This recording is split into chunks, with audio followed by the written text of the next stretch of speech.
1 Timotius pasal 3 ayat 1 sampai ayat yang ke-7. Syarat-syarat bagi penilik jemaat. Benarlah perkataan ini. Orang yang menghendaki jabatan penilik jemaat menginginkan pekerjaan yang indah.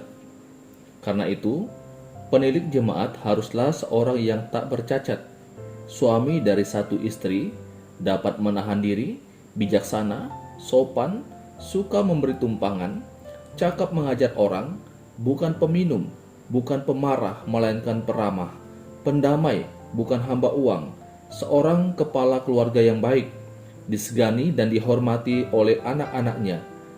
Jikalau seorang tidak tahu mengepalai keluarganya sendiri, bagaimanakah ia dapat mengurus jemaat Allah? Janganlah ia seorang yang baru bertobat, agar jangan ia menjadi sombong dan kena hukuman iblis. Hendaklah ia juga mempunyai nama baik di luar jemaat, agar jangan ia digugat orang dan jatuh ke dalam jerat iblis.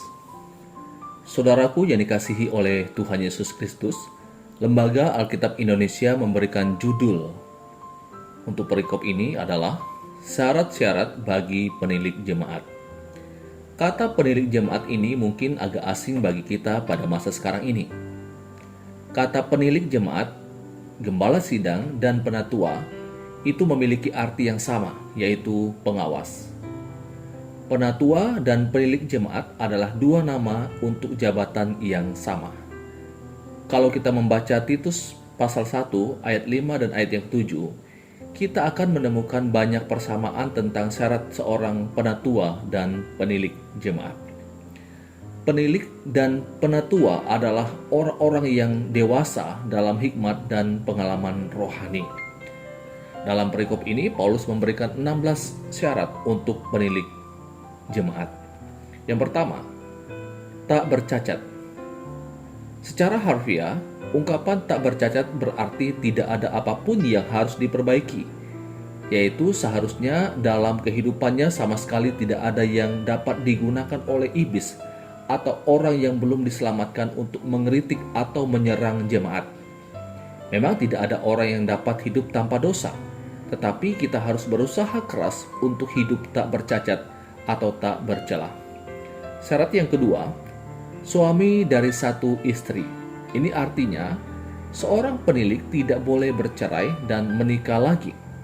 Kemampuan seorang mengatur pernikahan dan rumah tangganya sendiri menunjukkan kemampuannya untuk mengawasi jemaat yang dilayaninya.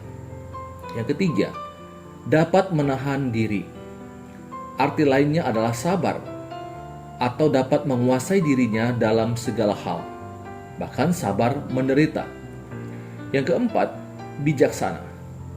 Ini berarti mempunyai sikap yang tekun dan bersungguh-sungguh dalam pekerjaannya.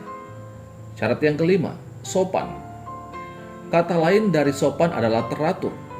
Seorang penilik jemaat hidupnya harus teratur. Syarat yang keenam, suka memberi tumpangan. Syarat yang ketujuh, cakap mengajar orang. Mengajar firman Tuhan adalah salah satu pelayanan utama dari seorang penilik atau penatua atau gembala sidang. Yang kedelapan, bukan peminum. Ungkapan ini menggambarkan seorang yang duduk bermalas-malasan dengan gelas di tangannya, kemudian minum-minum secara berlebih-lebihan. Yang kesembilan, bukan pemarah. Tidak suka bertengkar, tidak mencari-cari alasan untuk berkelahi dengan orang lain. Yang 10, tidak tamak akan uang.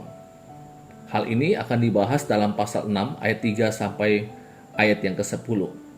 Yang ke-11, peramah atau kata lainnya adalah lemah lembut.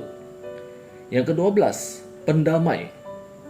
Seorang penilik jemaat atau seorang penatua atau seorang gembala jemaat harus cinta damai, bukan orang yang suka berbuat masalah.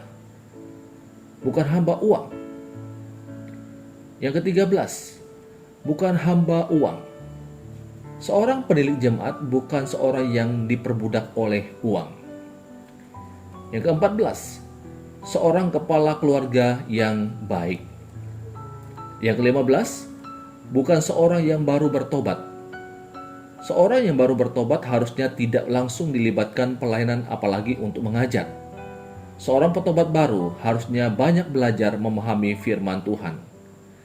Yang ke-16, memiliki nama baik di luar jemaat. Nomor 16 ini menyangkut bagaimana penilik jemaat itu hidup dengan masyarakat luas. Bagaimana membangun relasi dengan orang-orang di luar jemaat. Saudaraku, ini adalah 16 syarat bagi seorang penilik, seorang penatua, seorang gembala sidang. Untuk menghidupi ke-16 syarat ini tentu tidak mudah. Kita butuh pertolongan dan kuasa dari Roh Kudus untuk memampukan kita melakukan syarat-syarat yang disebutkan oleh Paulus dalam bagian firman Tuhan ini. Saudaraku yang dikasihi oleh Tuhan Yesus Kristus, ini pembacaan firman Tuhan, renungan untuk kita. Soli Deo Gloria.